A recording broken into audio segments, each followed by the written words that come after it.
आणि या आघातामुळे काय झालं की सगळेच असे झाले की अरे असं कसं करू शकतात, मुलांना कसं मारू शकतात. आणि पण परंतु कसं आहे, खूप जघन्य पाप येते एखाद्याच्या मुलाला मारणं. हां, सेनेमध्ये तुम्ही युद्ध करत असताना तुम्ही एखाद्याला प्रहार केला तर तुम्ही धर्माचं पालन केलेलं आहे, त्यामुळे तुम्हाला वीरगती मिळते किंवा स्वर्गलोक प्राप्त होतं असं गीतेमध्ये भगवंत म्हणतात है ना गुरुजी. पण असं कोणी युद्ध करत नाही आहे जेव्हा युद्धाला विराम मिळालेला आहे, त्या अवस्थेमध्ये स्वतः त्यांच्या सैन्याच्या तुकडीमध्ये प्रवेश करून त्यांना जाणून बुजून षडयंत्र रचून त्यांना मारणं हा खूप मोठा विश्वासघात अश्वत्थामा या व्यक्तीने केला. आणि द्रौपदीच्या मुलांना मारल्यानंतर जो आघात झाला, ब्रह्मास्त्र वगैरे फेकलं गेलं, हे सगळ्या झाला, हे सगळं ही अशी चित्रविचित्र परिस्थिती असताना भगवंत काय करत आहेत, भगवंत पांडवांसोबत आहेत, त्यांना सांत्वना देत आहेत की काही तुम्ही टेन्शन घेऊन सगळं व्यवस्थित होणार. परंतु जी आई आहे, भगवंताला वाटलं की ही जी आई आहे, तिची मुलं जी वारली आहेत ही किती क्रोधित असेल, तिची पाचीच्या पाचही मुलं जी या आघातामध्ये गेली पण आत्ता होती सकाळपर्यंत आणि आता नाही आहेत ती मुलं, तर एका आईने कसं सहन करावं. तसंच आपलं देवकी मातेने सुद्धा कसं सहन केलं असेल की त्यांची मुलं काही दोष नसताना त्यांचा भाव येतोय आणि घेतोय हातामध्ये आणि मारून टाकतो. तर हे खूप जघन्य पाप आहे, त्यातनं कोणाला सुटका नसते. आणि भगवंत काय म्हणाले, तर भगवंत म्हणतात तुम्ही माफ कराल. द्रौपदी सांगते की ठीक आहे, जे झालं ते झालं. आपण आता जसं मी व्याकुळ आहे माझ्या पुत्रशोकामध्ये, तसं जर हे कौरव मारले जात आहेत तर त्यांची जी माता आहे गांधारी, ती पण तेवढीच व्याकुळ होते. आणि तिचं जे पेन आहे, तिचं दुःख, तिला मला जे भेटलेलं दुःख आहे तिला दुःख हे भेटू नये. तर हे असतात वैष्णव, परदुःखी दुःखी. म्हणजे कुठल्याही परिस्थितीमध्ये, म्हणजे अगदी दुःखाच्या प्रसंगामध्ये सुद्धा स्वतःच्या घरामध्ये स्वतःच्या मुलांचा निधन झालेला असताना सुद्धा दुसऱ्यांच्या बद्दल विचार करणं ही मोठी गोष्ट आहे खूप. आणि असं कोण करूच शकत नाही. असं कोण आपण आपल्यासारखी माणसं पण अजिबात करू शकत नाही. पण हे परम वैष्णव जे असतात ना, जे हे समाजाला एक मार्गदर्शन करणारे असतात. तसं द्रौपदीने सांगितलेलं आहे की द्रौपदीने काय केलं की तिने लगेच रिलेट केलं की माझं हे दुःख जे आहे ना, हे दुःख सेम तिचं दुःख आहे. आम्ही दोघे एकाच ह्याच्यामध्ये आहोत, कारण की आमच्या दोघांचे पुत्र आहेत ते हिरावले जात आहेत, त्यांना मरण येतं, त्यांना मृत्यू येतो आता. तर तुम्ही काय करा, प्लीज त्यांना आता काही करू नका.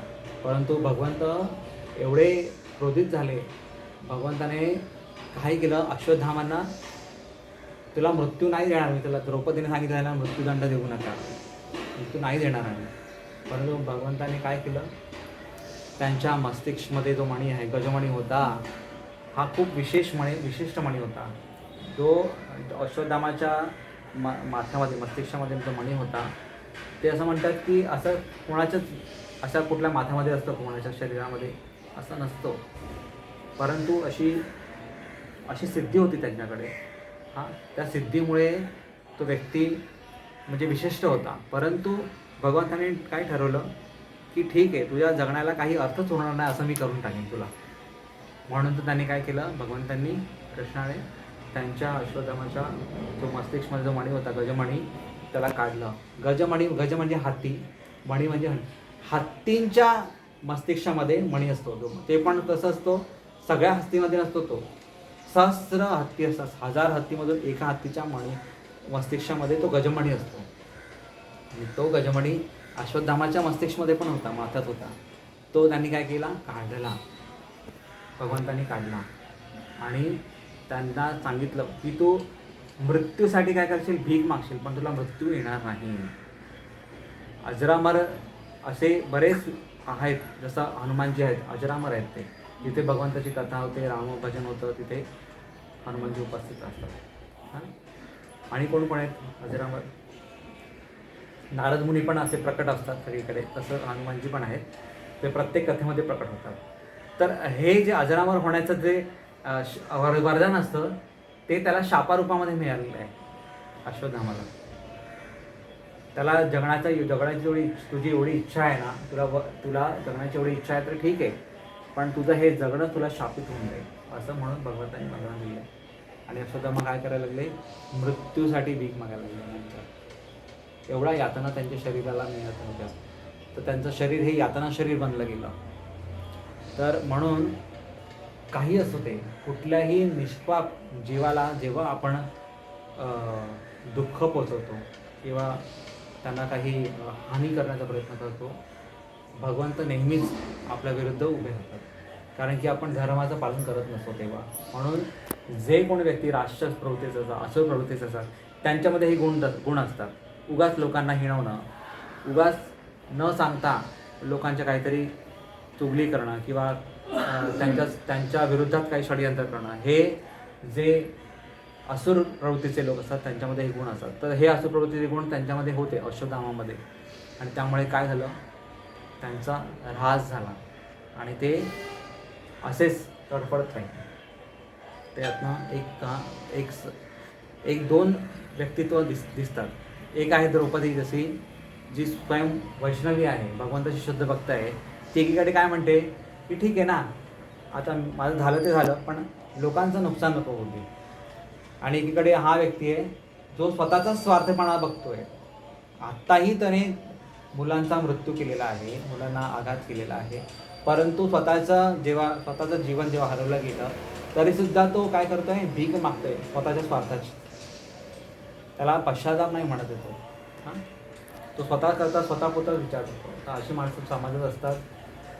परंतु आपण काय आहोत, आपण वैष्णव होण्याचा जर आपण क्लेम करतो, we are claiming that we are Vaishnavas, we are devotee of Krishna, मग आपल्याला काय नेहमी हा स्वभाव आपल्यामध्ये असला पाहिजे, परदुःखी दुःखी परसुखे सुखी. जेव्हा हा स्वभाव आपल्यामध्ये येईल तेव्हा तत्वतः आपण वैष्णव बनू. अन्यथा आपण फक्त नाम हरिनाम जप करत राहू आणि जर ही भावना आपल्या मनामध्ये येणारच नाही, मग कितीही हरिनाम जप केले आपण, पण तर ती ही भावना येत नसेल, म्हणजे तू कुठेतरी काहीतरी गडबड आहे. आपण जप करत आहोत पण आपण परदुःखी दुःखी नाही होत, म्हणजे काहीतरी गडबड आहे. जप केल्यामुळे मन शुद्ध झालं पाहिजे आणि दुसऱ्यांचं दुःख बघतात स्वतःचं हृदय द्रवित झालं पाहिजे, द्रवित होऊन जायला पाहिजे आणि लगेच आपण मदतीचा हात केला पाहिजे. तर ही सद्भावना पांडवांमध्ये होती, द्रौपदीमध्ये होती, कुंती महाराणीमध्ये होती. भगवंताचे सगळे जे भक्त आहेत त्यांच्यामध्ये असतेच ही भावना. म्हणून ही सद्भावना, ही सगळे सद्गुण आहेत ना भगवंताच्या भक्तांचे. टॉलरन्स, अजातशत्रू, हे सगळे भगवंताचे भक्तांचे गुण आहेत. हे सगळे गुण तुमच्या बाळाच्या अंगीकारी यावेत अशी आम्ही भगवंताकडे प्रार्थना करतो. आणि भगवंताला हीच प्रार्थना आहे की तुमच्या घरात जो येणारा अपत्य आहे हे समाजाचा एक मोठा घटक होऊन तुमच्या परिवाराचा उद्धारच नाही तर समाजाचा सगळ्या जीवांचा उद्धार करणारा एक शुद्ध भक्त निर्माण होईल. हीच प्रार्थना.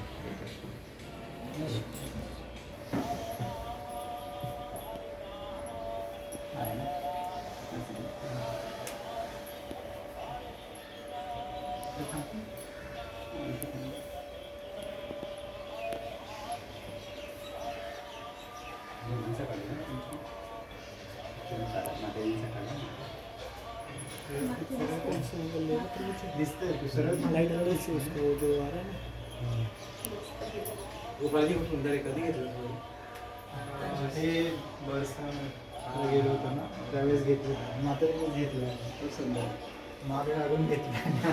असं सगळं काम आहे. ठीक आहे. तुमच्या दोघांचं एवढं होतं ना.